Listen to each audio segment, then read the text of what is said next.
Hey guys, welcome back my YouTube channel. तो आज हम लोग डिस्कस करने वाले हैं यानी कि 13 सितंबर से रिलेटेड करंट अफेयर्स के कुछ महत्वपूर्ण क्वेश्चन। तो क्वेश्चन आपकी स्क्रीन पर इस प्रकार रहने वाले हैं, जैसे कि आईसीसी T20 बल्लेबाजी रैंकिंग में किस खिलाड़ी ने टॉप पे स्थान हासिल किया, या फिर बात हो किसी अभिनेत्री की जिसको अभी हाल में 22 श्रेणी सुरक्षा मिली है, तो उसकी बात करेंगे हम लोग। और हाल में अभी जारी आईसीसी T20 बल्लेबाजी रैंकिंग में किसका स्थान यानी प्रथम रहा, तो ये सब बातों पे चर्चा होती रहेगी। तो आप लोग बने रहिए, कंटिन्यू वीडियो को आप लोग देखते रहिए पूरा।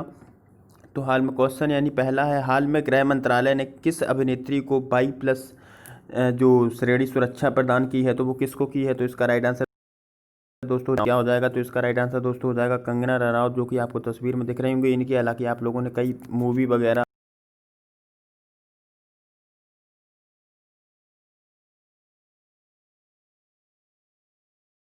बात कर लेते हैं। तो इसका जो जैसे कि जो इम्पोर्टेंट फैक्ट होंगे तो उससे हम लोग बात करेंगे। हाँ, तो ये जो सुरक्षा कवर श्रेणी है, तो सुरक्षा कवर श्रेणी की अगर हम लोग बात करें तो ये होती है 6 प्रकार की। कितने प्रकार की? तो 6 प्रकार की होती है। जैसे कि एक होती है एक्स, एक होती है बाई, एक होती है बाई प्लस, और एक होती है आपकी जेड, और एक होती है जेड प्लस। तो ये आपकी एक एसपीजी होती है, जो कि यानी कि प्रधानमंत्री या फिर प्रधानमंत्री के परिवार को ही मिलती है सुरक्षा वो। और अब यहाँ पे हम लोग बात करेंगे जो इनको मिली है, यानी कि 22+ सुरक्षा मिली है, जिसमें कि 2 गनमैन होते हैं, 4 रोटेशन पर होते हैं, जैसे कि निवास के लिए अलग होते हैं, और इनके पर्सनल यानी कि जो बॉडीगार्ड होते हैं वो अलग होते हैं। तो यहाँ पे हम लोग बात समझे हैं, जैसे कि इसमें और हम लोग बात करें जो सुरक्षा श्रेणी में, जैसे कि निवास स्थान हो, घर वगैरह हो, तो वहाँ पे कौन सुरक्षा यानी कि मुहैया कराता है? तो यहाँ पे राज्य सरकार कराती है। कौन कराती है? तो इसके अंतर्गत राज्य सरकार कराती है। और अगर बात करेंगे जैसे कि 22+ सुरक्षा में, तो 2 गनमैन होंगे, वो होंगे केंद्र सरकार की तरफ से, और जो 4 रोटेशन पर होंगे यानी कि निवास में, तो आपके वो हो जाएंगे राज्य स्तर से। यहाँ पे नेक्स्ट क्वेश्चन दोस्तों आ जाएगा, हाल में हैवी ड्राफ्ट सिस्टम किसने विकसित किया? तो इसका राइट आंसर दोस्तों हो जाएगा ऑप्शन बी, यानी कि DRDO। तो DRDO ने अभी हाल में यानी कि जो IAL यानी कि जो आपका IAL जो कि आपका 76, तो IAL 76 विमान है, तो उसमें ये 7 टन भार गिराने में ये सक्षम रहेगा, जो कि आपका हैवी ड्राफ्ट सिस्टम विकसित किया है किसने? तो DRDO ने किया है। ये एक तरीके का मतलब पैरासूट है, क्या है? तो ये एक तरीके का पैरासूट है, जिसमें आपके यानी कि 7 प्रकार के 7 छतरी टाइप की छतरी है, नहीं ऐड कर पाया हूँ। तो यहाँ पे ये एल्यूमिनियम और स्टील से बना होता है। किससे बना है? तो ये एल्यूमिनियम स्टील से बना हुआ है, और 100% ये स्वदेशी निर्मित है। कैसा है? तो 100% ये स्वदेशी निर्मित है। और अब हम लोग जैसे DRDO की भी बात कर लें, तो DRDO यानी कि रक्षा मंत्रालय के अधीन एक संस्था है, जिसकी स्थापना हुई थी 1958 में। कब हुई थी? तो 1958 में इसकी स्थापना हुई थी। और जो इसका हेडक्वार्टर होगा वो होगा न्यू दिल्ली, और इसके जो अध्यक्ष अभी हाल में 2 साल के लिए जिनका एक्सटेंशन हो गया है, जिनकी पद को बढ़ा दिया गया 2 साल के लिए, तो वो होंगे जी सतीश रेड्डी। अब हम लोग जैसे DRDO के और भी अन्य कई बातें जान लेते हैं, जैसे कि हाइपरसोनिक जो अभी हाल में मिसाइल यानी कि मिसाइलों के लिए स्क्रैम जेट जो इंजन का सफल परीक्षण किया है, तो किसने किया है? वो DRDO ही होगा उसका भी। और अगर हम लोग बात करें CSIR, तो CSIR आपको ऑप्शन ए दिख रहा है, यानी कि इसने सबसे बड़ा अभी हाल में सोलर ट्री विकसित किया था, किसने? CSIR ने। और अगर हम लोग बात करें मिडवाई की, तो इसने अभी हाल में शुरू की थी स्वदेशी माइक्रो प्रोसेसर चैलेंज योजना। तो अब हम लोग जैसे बात करते हैं स्काई रूट, तो स्काई रूट ने अभी हाल में रमन रॉकेट का इंजन का परीक्षण किया है दोस्तों। तो नेक्स्ट क्वेश्चन की ओर हम लोग बढ़ते हैं। तो नेक्स्ट क्वेश्चन आपके सामने आ जाएगा ये वाला, हाल का सबसे बड़ा यानी दुनिया में अभी हाल में सबसे बड़ा डिजिटल कैमरा कहाँ स्थापित किया जाएगा? तो इसका राइट आंसर दोस्तों हो जाएगा ऑप्शन कौन सा? तो ऑप्शन हो जाएगा ऑप्शन बी, यानी कि चिली। तो ये चिली में स्थापित किया जाएगा। स्थापित करने की अगर हम लोग बात करें, तो स्थापित ये किया जाएगा लगभग यानी कि आपका 2021 तक इसको स्थापित कर दिया जाएगा। और जो ये होगा तो स्थापित यानी कि कहाँ पे? तो ये रोबेन ऑब्जर्वेटरी यानी कि चिली में स्थापित किया जाएगा। और इसका जो मेगापिक्सल की अगर हम लोग बात करें मेगापिक्सल, तो इसका मेगापिक्सल होगा 3200 मेगापिक्सल कैमरा। कितना? तो 3200 मेगापिक्सल इसका कैमरा होगा, जो कि संपूर्ण दक्षिण आकाश की जानकारी देगा। अब हम लोग इसमें जैसे जो ये लोग जानकारी जैसे करेंगे इस कैमरा के माध्यम से, तो आकाश गंगाओं का निर्माण कैसे होता है, तो उसके बारे में ये जानकारी देगा। अब यहाँ पे जैसे आपको ऑप्शन दिख रहा होगा रूस, तो रूस से हम लोग जानेंगे, यानी कि मिलिट्री एंड टेक्निकल जो फोरम है, तो उसका आयोजन अभी हाल में किसने किया था? तो भारत और रूस यानी कि रूस में हुआ था, तो भारत ने भी पार्टिसिपेट किया था। नेक्स्ट दोस्तों क्वेश्चन आपका हो जाएगा आपके सामने, तो हम लोग देखेंगे क्वेश्चन नंबर नेक्स्ट। तो ये आ जाएगा, हाल में जारी स्टेट स्टार्टअप रैंकिंग 2019 में सर्वश्रेष्ठ यानी कि बाई ग्रुप जो आपका होगा स्थान वो किसने हासिल किया है? तो यहाँ पे स्थान हासिल किया है दोस्तों ऑप्शन कौन सा? तो ऑप्शन हो जाएगा बी। कौन सा हो जाएगा? अंडमान निकोबार हो जाएगा यहाँ पे करेक्ट आंसर दोस्तों। तो यहाँ पे अब हम लोग जैसे बात कर लेते हैं इसका और भी कई इंपॉर्टेंट जैसे फैक्ट बन जाते हैं, तो यहाँ पे हम लोग उसके बारे में भी चर्चा करेंगे। तो आपका जैसे क्वेश्चन यहाँ बन जाता है कि ये संस्करण कौन सा था? तो ये संस्करण कौन सा था? तो संस्करण दोस्तों ये था कौन सा? तो सेकंड संस्करण यानी दूसरा संस्करण था। और इसकी घोषणा किसने की है? तो इसकी घोषणा की है वाणिज्य एवं उद्योग मंत्री जो कि पीयूष गोयल है। कौन है? तो वो पीयूष गोयल हैं जिन्होंने ये घोषणा की थी। अगर हम लोग यहाँ पे बात करें कितने यानी राज्यों ने भाग लिया, तो इसमें 22 राज्यों ने भाग और 3 यानी 22 राज्यों और 3 केंद्र शासित राज्यों ने भाग लिया, यानी कि 25 राज्यों ने इसमें भाग लिया है। अब इसमें श्रेणी होती हैं 2 प्रकार की, एक होती है एक्स, एक होती है 22 श्रेणी। अगर 22 श्रेणी में हम लोग बात करें तो यहाँ पे टॉप किया अंडमान निकोबार में, सेकंड नंबर पे रहा यानी कि सेकंड के अग्रणी श्रेणी जो है उसमें रहा ये चंडीगढ़। और अगर बात करें यानी जो आकांक्षी अग्रणी श्रेणी है तो उसमें रहा है नागालैंड। कौन रहा है? तो नागालैंड रहा है। दोस्तों नेक्स्ट क्वेश्चन आपका समझने से पहले हम लोग इसको पूरा क्वेश्चन को समझेंगे। जैसे एक्स श्रेणी में कौन रहा? तो एक्स श्रेणी में यहाँ पे सर्वश्रेष्ठ रहा है गुजरात। और उत्तम श्रेणी में कौन रहा है? तो वो रहा है कर्नाटक। और अग्रणी श्रेणी में रहा है महाराष्ट्र, बिहार, उड़ीसा, राजस्थान। तो नेक्स्ट क्वेश्चन दोस्तों बढ़ेंगे तो हम लोग क्वेश्चन देखेंगे आपके सामने ये रहेगा। हाल में आई रिपोर्ट के अनुसार ग्लोबल इकोनॉमिक फ्रीडम इंडेक्स 2020 में भारत का स्थान क्या रहा है? तो यहाँ पे भारत का स्थान की अगर हम लोग बात करें तो यहाँ पे रहा है 105। कौन सा स्थान रहा है? तो ये 105 रहा है। अगर हम लोग पिछले बार की बात करते हैं तो पिछले बार ये रहा था 100 यानी जो 2018 में अगर हम लोग बात करें तो 2018 में ये रहा था 79 रैंक पे। किस रैंक पे तो था? तो ये था 79। अब हम लोग बात करेंगे इसमें कितने देश लोग यानी कितने देश शामिल हैं। तो इसमें देश शामिल हैं 162। कितने? तो 162 देश इसमें शामिल हुए हैं।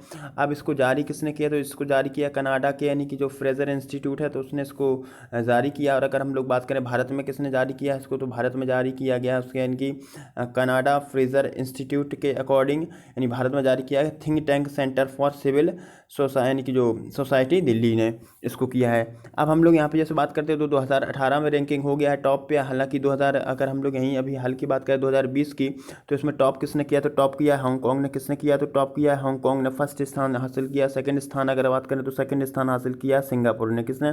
तो सिंगापुर ने। और थर्ड की अगर बात करें तो थर्ड है न्यूजीलैंड। नेक्स्ट क्वेश्चन की दोस्तों बढ़ते हैं तो नेक्स्ट क्वेश्चन आपके सामने आ जाएगा ये वाला। तो हम लोग जानेंगे हाल में आई क्रिसिल की रिपोर्ट के अनुसार फाइनेंशियल ईयर 2021 में भारत की जीडीपी क्या रहने का अनुमान लगाया गया है। तो इसका राइट आंसर दोस्तों हो जाएगा ऑप्शन कौन सा? तो ऑप्शन सी होगा यानी कि -9%। क्या होगा? तो -9% हो जाएगा इसका राइट आंसर। अगर हम लोग बात करें यहाँ पे ऑप्शन एक यानी कि -11.5%, तो ये मूडीज़ ने अभी हाल में 2021 के यानी कि फाइनेंशियल ईयर 2021 के लिए अनुमान लगाया है कितना? तो 11.5%। अगर हम लोग बात करें यहाँ पे ऑप्शन आपका बी है यानी कि -11.8%, तो ये अभी हाल में इंडिया रेटिंग ने अनुमान लगाया। और अगर हम लोग बात करें 10.5% की तो ये लगाया है फिच रेटिंग ने। किसने? तो फिच रेटिंग ने इसका अनुमान लगाया है यानी कि 10.5% रहने का। अगर हम लोग और भी बात कर ले एनएसओ यानी कि नेशनल स्टैटिक्स ऑफिस ने कितना अनुमान लगाया? तो वो लगाया 23.9% यानी कि माइनस में। तो अब हम लोग जानेंगे नेक्स्ट क्वेश्चन की ओर बढ़ेंगे तो क्वेश्चन आपके सामने आ जाएगा दोस्तों ये वाला यानी कि हार बदल कर किसके नाम पे रखा गया है। तो इसका राइट आंसर दोस्तों हो जाएगा कौन सा? तो वो हो जाएगा ऑप्शन डी श्री सिद्ध राधा यानी सिद्धि राधा स्वामी।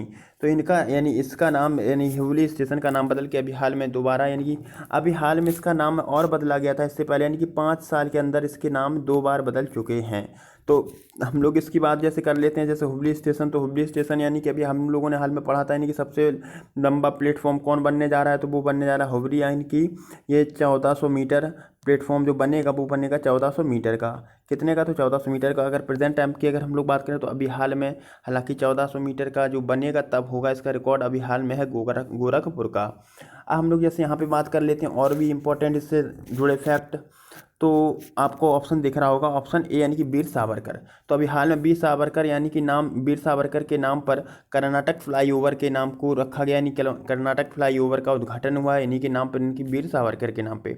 अटल बिहारी की अगर दोस्तों बात हम लोग करते हैं तो अटल बिहारी यानी कि ग्वालियर चंबल एक्सप्रेसवे जो है तो इनका नाम यानी ग्वालियर चंबल एक्सप्रेसवे का नाम अटल बिहारी जी के नाम पर रखा गया है। लालजी दास टंडन की अगर हम लोग बात कर लें यहाँ पे ये यानी कि स्वर्गीय श्री लालजी दास टंडन जो कि एमपी के गवर्नर थे, तो इनको लखनऊ चौक यानी लखनऊ चौक का नाम इनके नाम पे रखा गया है। अगर हम लोग यहाँ पे और भी इंपॉर्टेंट जैसे क्वेश्चन देखें तो हबीबगंज रेलवे स्टेशन, तो हबीबगंज रेलवे स्टेशन का नाम बदल के अभी रखा गया है अटल स्टेशन जो कि एमपी में पड़ता है। और अगर मुगल सराय रेलवे स्टेशन की बात करें तो उसका नाम रखा गया Pandit Deendayal railway station. Next question की दोस्तों बढ़ते तो नेक्स्ट क्वेश्चन आपका रहेगा ये वाला, हाल में वर्ल्ड वुशु चैंपियनशिप का खिताब किसने जीता? तो इसका राइट आंसर दोस्तों हो जाएगा ऑप्शन सी यानी कि पूनम खत्री। क्या हो जाएगा? तो इसका राइट आंसर हो जाएगा पूनम खत्री। अगर पूनम खत्री की बात करें तो पूनम खत्री है कहाँ से, किस स्टेट से हैं? तो ये हरियाणा से। कहाँ से हैं? तो ये हरियाणा से। हरियाणा के किस जिले से हैं? तो ये झज्जर जिले से हैं।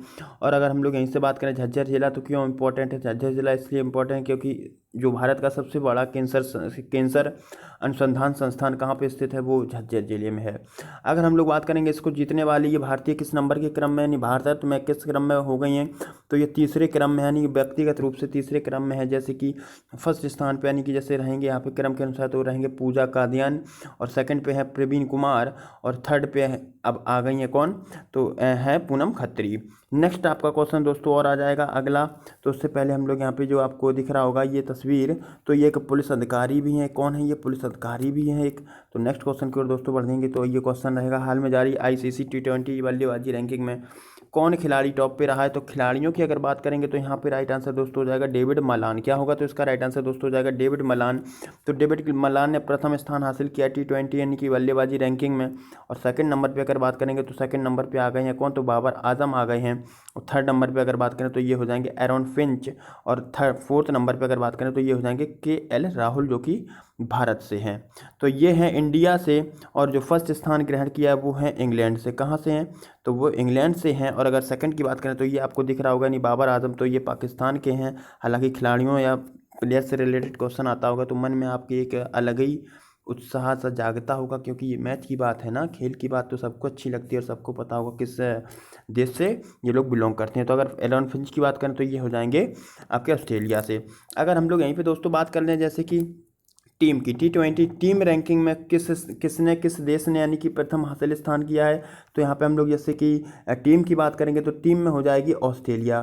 कौन हो जाएगी? तो यहाँ पे ऑस्ट्रेलिया हो जाएगी टीम में। तो टीम जो अभी रैंकिंग आई थी T20 टीम रैंकिंग, तो टॉप किया था ऑस्ट्रेलिया ने, सेकंड पे रहा था इंग्लैंड, और थर्ड पे रहा था अपना इंडिया।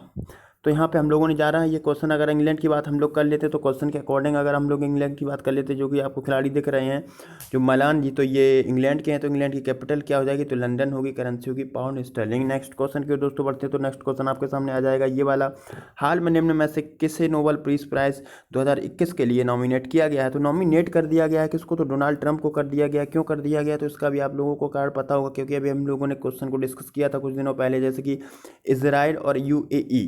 तो इजराइल और UAE का यानी कि शांति समझौता पे जो मध्यस्थता की थी वो किसने की थी? वो की थी USA, यानी कि USA में डोनाल्ड ट्रंप जी ने करी थी मध्यस्थता। और इसमें काफ़ी दिनों से ऐतिहासिक जो विवाद था इसको निपटाया है किसने? तो डोनाल्ड ट्रंप ने। तो इसलिए इनको नोबेल पीस प्राइज से नॉमिनेट यानी कर दिया गया है, यानी कि 2021 में इनको दे दिया जाएगा। अब हम लोग यहाँ पे जैसे बात करें तो USA, तो USA की जो कैपिटल है तो कैपिटल है वाशिंगटन DC। अगर बात करें यहाँ पे करेंसी की तो करेंसी हो जाएगी US डॉलर। और अगर बात करें वर्ल्ड बैंक का हेडक्वार्टर तो कहाँ पे होगा? वो होगा वाशिंगटन DC। तो यहीं पे आपको ऑप्शन दिख रहा होगा जैसे कि अहमद अली, यानी कि अभी अहमद अली, तो इनको नोबेल पीस प्राइज़ जो कि मिला था 2019 में। और इनको क्यों मिला था? तो इनको भी यही कारण था, यानी कि इथोपिया और इरिट्रिया को यानी कि बीच समझौता इन्होंने किया था, शांति समझौता करवाया था। तो इनको भी इसी के यानी कि मद्देनज़र रखते हुए ऑप्शन कौन सा? तो ऑप्शन B उनको भी मिला था 2019 में। अगर हम लोग बात करें सर डेविड यानी कि S वरो, तो इनको अभी हाल में इंदिरा गांधी पीस यानी कि प्राइज़ मिला है अभी हाल में। तो और मेरी के लुकास आपको दिख रहा होगा ऑप्शन D, यानी कि मेरी के लुकास, तो इनको अभी हाल में इंटरनेशनल बुकर पुरस्कार से सम्मानित किया गया है। और यहाँ पे आपको जैसे और भी क्वेश्चन आपके रिलेट करके यहाँ पे पढ़ सकते हैं, जैसे कि मनु प्रकाश, तो इनको मनु प्रकाश को भी हाल में माइंड कैलकुलेशन वर्ल्ड कप में गोल्ड प्राप्त किया है। अगर राजीव गांधी खेल रत्न पुरस्कार की करें क्रिकेट के प्रारूपों में तो अभी हाल में किसको मिला है? तो वो मिला है रोहित शर्मा को। नेक्स्ट आपका जैसे और भी हो जाता है, जैसे कि अभी हाल में प्रोफेसर CR राव को अभी विज्ञान प्रौद्योगिकी विभाग ने सम्मानित किया है। तो दोस्तों ऐसे क्वेश्चन आपको और भी अगर पढ़ना है, डेली करंट अफेयर्स को अपडेट करते रहना है, तो आप लोगों को इस चैनल को सब्सक्राइब कर देना। और अगर अभी तक नहीं किया है तो ये आप चैनल को सब्सक्राइब कर दीजिएगा। और वीडियो को अगर आप लोग नहीं समझ पाए हैं तो अभी एक बार फिर इसको स्पीड बढ़ाइए और वीडियो को देखिए और अच्छे से देखिए हालांकि। और अगर लाइक नहीं किया तो वीडियो को लाइक भी कर देना, और अगर हो सके तो आप लोग शेयर भी कर सकते हैं वीडियो को। तब तक फिर मैं आपसे चाहूँगा अलविदा, और फिर मैं मिलता हूँ नेक्स्ट सेशन में आपको फिर से एक बार। तब तक कर दीजिएगा कि नोटिफिकेशन टाइम पे मिलता रहेगा। थैंक यू, धन्यवाद।